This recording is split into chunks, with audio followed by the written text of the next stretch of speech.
앞에 있는 서비스 배분보다 이게 더 중요하다고 말씀을 드렸고요. 이건 통합과 연관성이 있어서 원스톱과 관련성이 있다. 이렇게 정리를 할 수가 있습니다.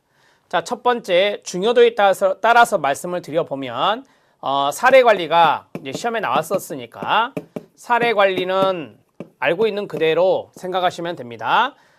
개별 기관 간의 자, 서비스 조정 이런 것들이 이루어지는 것이고요. 그 다음에 네트워크라는 것이 형성된다라고 했죠. 네트워크의 형성 이런 것들이 여기에 들어갈 수 있습니다. 자, 케이스 매니지먼트는 사례 관리자를 중심으로 이루어지는 것이다. 이렇게 정리하시면 되겠습니다. 자, 두 번째 들어갑니다. 두 번째는 INR, Information and Refer라고 해요.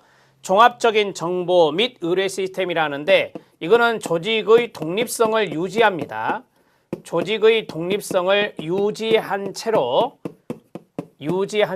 그러면서 자, 정보를 수집하고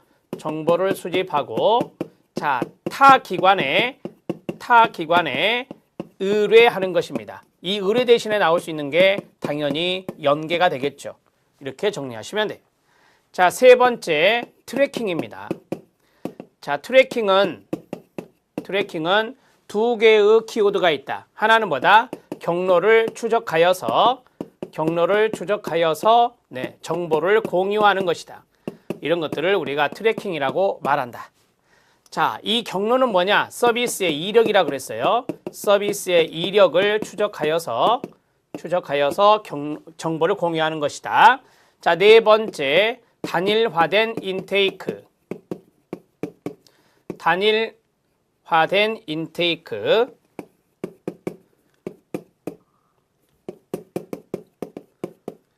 단일화된 인테이크, 접수 창구의 단일화입니다. 접수 창구의 단일화, 이것을 단일화된 인테이크라 합니다. 자, 그 다음에 다섯 번째 종합 서비스 센터가 있습니다.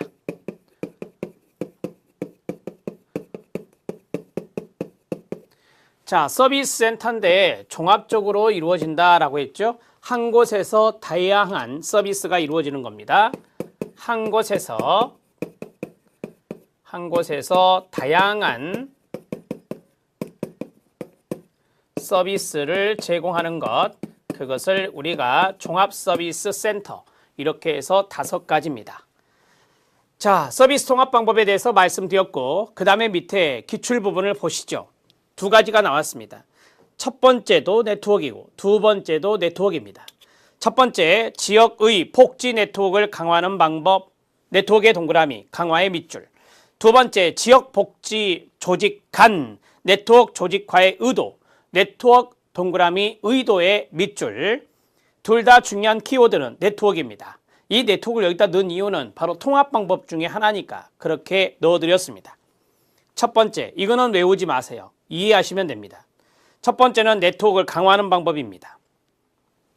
참여자들이 많겠죠. 자원망, 지지망에 있는 참여자들이 있을 건데 참여자들 사이에 갈등이 있을 수 있어요. 그것을 대비하여 미리 협상 규칙을 세워놓는 게 좋습니다. 그럼 네트워크가 깨지지 않겠죠. 두 번째, 네트워크 환경과 목적에 대한 끊어요. 참여자들의 공동인식을 강화할 필요가 있습니다. 네트워크를 왜 형성하느냐, 그 목적에 대해서 참여자들끼리 같이 의견을 나누어서 바로 그러한 공동의 인식을 강화하면 네트워크가 강화되겠죠. 참여자들 사이에 개인적인 유대도 강하면 좋습니다.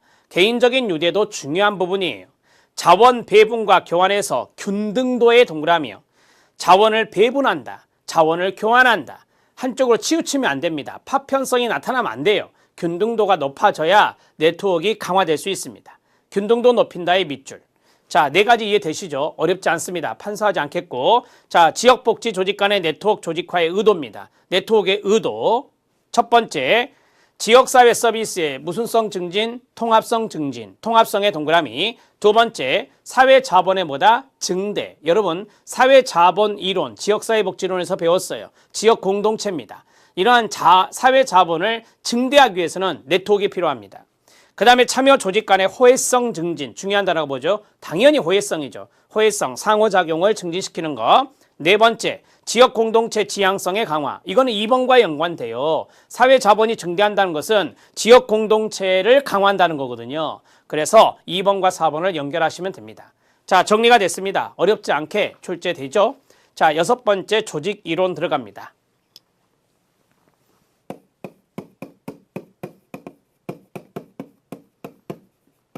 자, 조직이론의 별표 2개 정도 쳐주시고요. 조직이론은 한 2문제 정도 예상이 됩니다. 물론 안 나왔을 때도 있었어요. 하지만 나온다고 생각을 하시는 게 보편적입니다. 한두 문제 정도 출제되는데 상당히 이제 이론적인 측면에서는 2문제 정도까지는 출제가 예상이 된다. 첫 번째, 관료제 이론입니다. 폐쇄체계 이론에 입각합니다. 폐쇄에 동그라미 치고 별표 하나. 자, 과학적 관리론이 있습니다. 자, 폐쇄체계 이론에 입각합니다. 폐쇄의 동그라미, 별표 하나. 인간관계론은 신고전 모형이라고도 하는데요. 이것도 환경을 고려하지 않는 폐쇄체계 이론에 입각합니다. 폐쇄의 동그라미, 별표 2개입니다. 왜냐하면 사회복지조직은 인간관계론적인 특징이 있어서 그래요. 그 다음에 상황이론이 있다. 상황하면 생각나는 게 환경이라는 단어죠. 개방체계 이론에 입각합니다. 개방의 동그라미, 별표 2개. 우리 사회복지조직도 상황이론적인 측면이 가능합니다. 왜냐하면 사회복지 조직은 환경 의존도가 높다라고 했으니까 개방체계적 관점에서 생각해 줄 수 있어요. 자, 총체적 품질 관리 시험에 잘 나옵니다. Total Quality Management, TQM이라고 하는데 별표 2개 쳐주시기 바랍니다. 목표 관리제가 있습니다. Management by Objectives라고 해서 MBO라고 합니다. 목표 관리제도 시험에 나온 적이 있습니다. 별표 하나 쳐주시기 바랍니다. 자, 여기까지 해서 우리가 이제 시험에 잘 나오는 조직 이론들을 좀 세팅해 봤습니다. 실력 따지기에 크리밍 현상이 있는데 이거는 관료제 병폐 중에 하나라고 봐요. 무사한일주의와 관련성이 있어요. 그래서 제가 여기에 붙여드렸는데 되게 이제 크리밍 현상이라고 하면은 우리가 경쟁적 전략이란 게 있어요. 환경관리 전략에서 권위적 전략, 경쟁적 전략, 협동적 전략, 방해적 전략이 있는데 경쟁적 전략에서 나타나는 문제점 중에 하나거든요. 좀 이따 말씀드리겠습니다. 자, 그리고 7번에 보니까 과학적 관리론과 인간관계론을 비교해 놓은 게 있잖아요. 어디에 초점 맞춰요? 인간관계론에 초점을 맞춰주면 좋겠죠. 거기에 별표 하나 쳐주시면 되겠습니다. 자, 8번에 보니까 행렬조직이 있는데요. 그거는 이번 시간에는 좀 힘들 것 같고 행렬조직은 이제 조직의 유형으로 들어가는 겁니다. 지금은 조직의 이론이에요. 여러분, 우리가 문제를 풀 때 이 이론적인 측면들은 키워드가 중요해요. 중심 단어를 딱딱딱딱 알아놓으면 문제 풀 때 상당히 수월하거든요. 이 교재를 본 다음에 제가 키워드를 쭉 정리해 드리도록 하겠습니다.